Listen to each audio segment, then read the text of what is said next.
The Ghent Sint-Pieters railway station is a century old and is the most important station in Flanders today.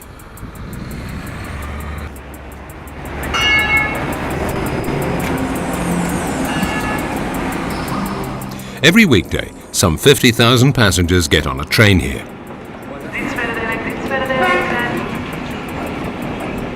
Almost 40% travel to the station by bus or tram, 18% come by bike, and about 9% of commuters use their car.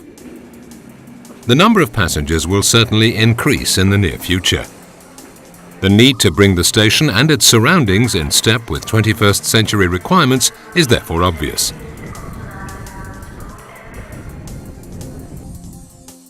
In 2007 saw the start of a major construction project, the Ghent Sint-Pieters project, a joint enterprise between the National Belgian Railway Company, Eurostation, Infrabel, public transport company De Lijn, the Flemish region and the city of Ghent. Ghent Sint-Pieters is to become a gateway to a modern city, a central hub where train, tram, bus, taxi, car, bicycle and pedestrians smoothly interconnect with each other.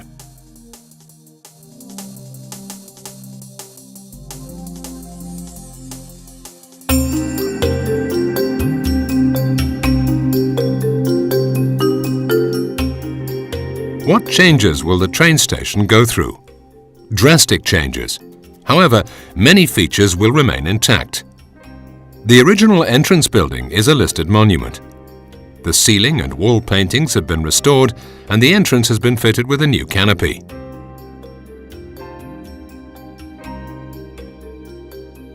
The platen trees circling the Maria Hendrika Square are protected as a listed landmark in the city.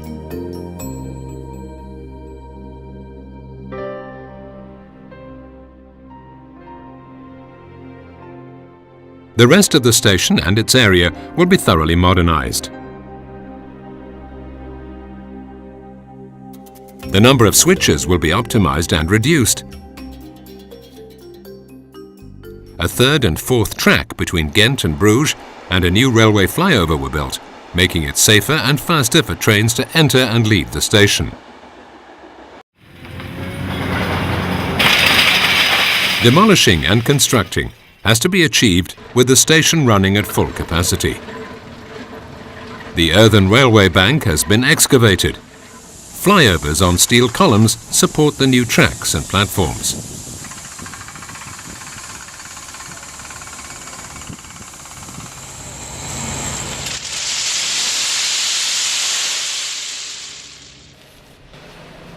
Working in difficult conditions and in a very congested area while assuring a safe way through to the commuters is a true engineering feat.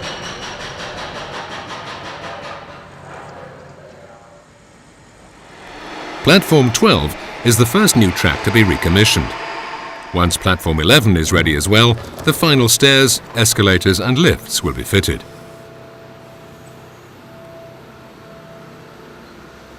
It's the beginning of our journey into the future, and this is what it looks like. The 12 platforms are made up to 4 meters wider and a lot longer. They'll be covered by a roof construction containing a lot of glass.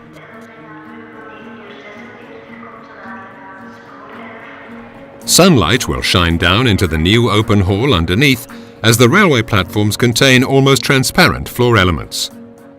This open area spans about 35,000 square meters. The escalators and lifts will make the station facilities easily accessible to people with a physical impairment. It also leaves enough room for numerous services, shops, bars and restaurants in a pleasant and open atmosphere. The large open space underneath the tracks allows commuters to switch from a train to a tram, bus or bike, guided along the shortest possible route.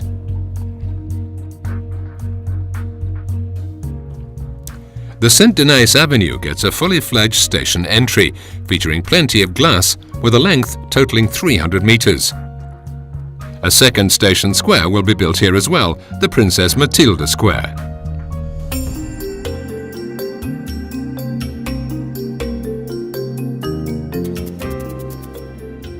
Before, the train, tram and bus stations were three completely separate worlds. Today, the flow of public transport has improved, but at peak times, commuters still lack space. When finished, Ghent Sint-Pieters will be a public transport hub smoothly interconnecting all means of transport. The bus station is also being built in stages.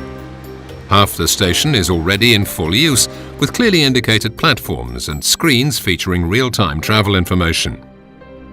Once the station is truly completed, the new bus station will boast 12 platforms with room for 24 articulated buses.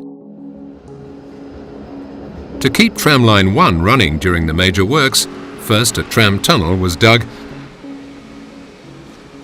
and temporary platforms were built underneath the wing of the new office tower.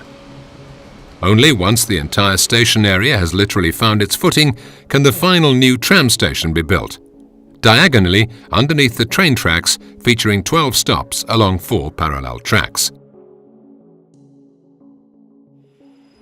Once the new tram station is finished, the temporary tram platforms can be dismantled.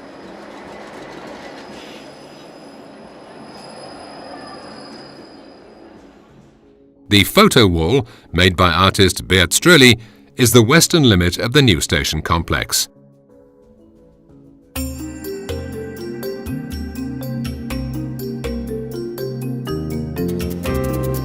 Thousands of bicycles are currently parked or left near the station, usually exposed to the elements and unsecured. A first section of the covered bicycle park has been completed. It has room for 1,700 bicycles. Cyclists can ride down gently sloping ramps to access the parking area.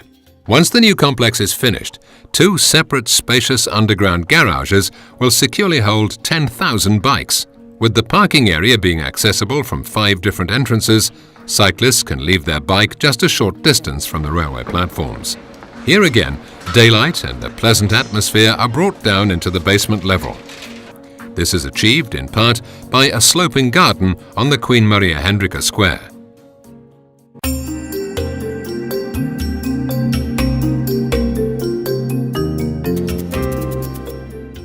Every day, more than 2,000 motorists take their car up to the station looking for a nearby place to park.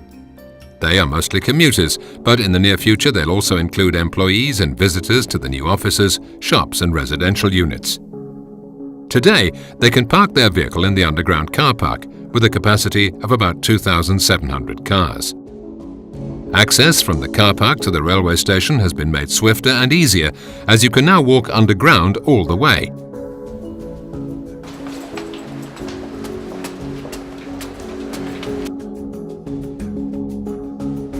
However, the increased number of passengers must not lead to more car traffic. Commuters will be encouraged to use public transport as much as possible to get to Ghent Sint-Pieters station.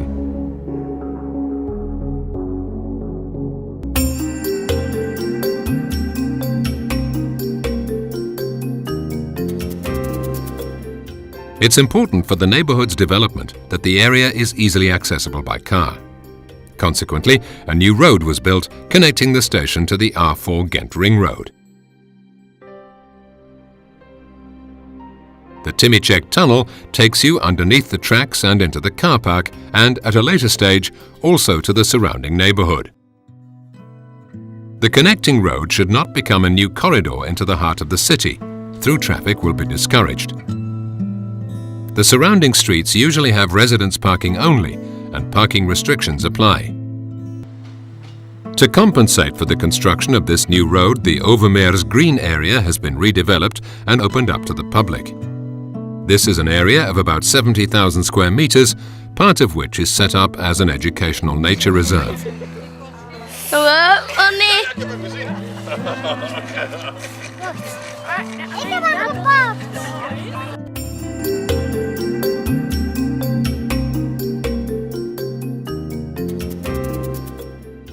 The Ghent Sint-Pieters station neighbourhood is a major growth area for working and living, and an area for condensed urban development. Queen Fabiola Avenue has been redeveloped, making it wider and adding a double row of trees. The avenue will be part of the green axis connecting the Blaarmeersen and the Citadel Park. On top of the station's underground car park, which has a surface area of around 25,000 square metres, mostly offices will be built. There's also room for commercial, sports and leisure facilities and 30% housing. De Link, designed by architects Poponcini and Lutens, is the first step realised in this process. This 90-metre-high office tower will house the Flemish government's administration. The wing of the building will house more public services. Beyond the office, commercial and apartment buildings, stretching all the way down to the River Lees, the development area is focused on green living. New parks and squares will be built, as well as meeting facilities for the residents. The opinions of residents and future users matter. That's why the local community and other stakeholders are regularly consulted about topics such as mobility, how the public domain is to be used, and how the new project development is going. This is done via dialogue and feedback sessions, workshops, and also via social media.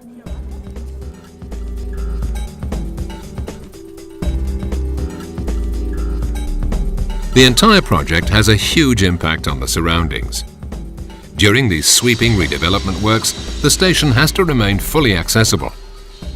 We want to make sure that all information about these constant changes reaches you in time. For further information, or if you have any questions, please contact the Information Centre, Infopunt Project Ghent Sint-Pieters.